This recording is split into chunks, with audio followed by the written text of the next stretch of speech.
He said he will continue to reach out to the community and gather more views and opinions from the public. Celine Chan, TVB News. Biannual activation of Draw Your cards is required. First-time users must top up more than $50 before using them. Mimosa Ngai, TVB News.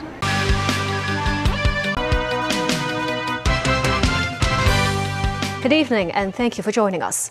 Israel launched a wave of air raids across southern Lebanon in what is said was a preemptive strike on Hezbollah. The Iranian-backed group said it has sent hundreds of rockets and drones back at Israel. Early reports say 2 people have been killed in Lebanon. The heavy exchange of fire came amid mounting fears of an all-out war that could draw in the United States, Iran and its Hezbollah allies across the region. David Garrett has the latest. Ukraine marked its 33rd post-Soviet anniversary with a solemn ceremony in the capital, Kyiv, as it continued to exchange drone attacks with Russia. Ukraine said 5 people were killed by Russian strikes in the east, while Russia said it has destroyed several Ukrainian drones. President Volodymyr Zelensky, meanwhile, unveiled a new homemade weapon, which they hope will help them more effectively battle Russian forces. Now speaking with more. The founder and chief executive of the Telegram messaging app has been arrested by French authorities near Paris. Back locally, Chief Executive John Lee today attended a district forum in Mongkok to listen to public views and suggestions on the upcoming policy address in October. Celine Chan reports. He said he will continue to reach out to the community and gather more views and opinions from the public. Celine Chan, TVB News. Another concern raised at today's consultation session, the city's social welfare, including such issues as mental health and support services for elderly people. Chief Executive John Lee said there will be needs-based allocation of resources. More than 943,000 travelers crossed Shenzhen's land border on Saturday, marking the highest single-day number this year. And still ahead. Welcome back.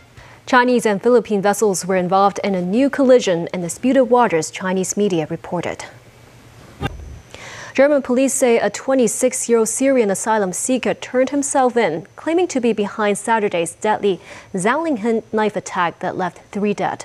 Prosecutors suspect him of being a member of Islamic State. 4 people, including a police officer, were injured in a stabbing in southern Sydney.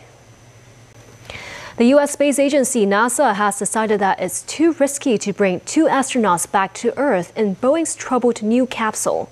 They will have to wait until February next year for a ride home with SpaceX. This report from NBC News. Starting today, elderly residents aged 60 or above must use a Joyu card to enjoy the $2 per trip concessionary fare on public transport. Some residents said they support the policy. Mimosa Ngai reports. Biannual activation of Draw Your cards is required. First-time users must top up more than $50 before using them. Mimosa Ngai, TVB News.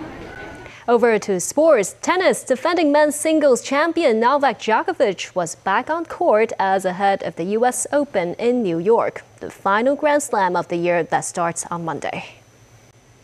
Manchester City manager Pep Guardiola has hailed the achievements of striker Erling Haaland, putting the Norwegian on the same level as the likes of Cristiano Ronaldo and Lionel Messi.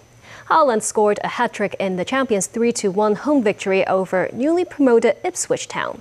Guardiola described as ridiculous Haaland's record of scoring against every Premier League opponent he has faced. And that's the news. Thank you for watching.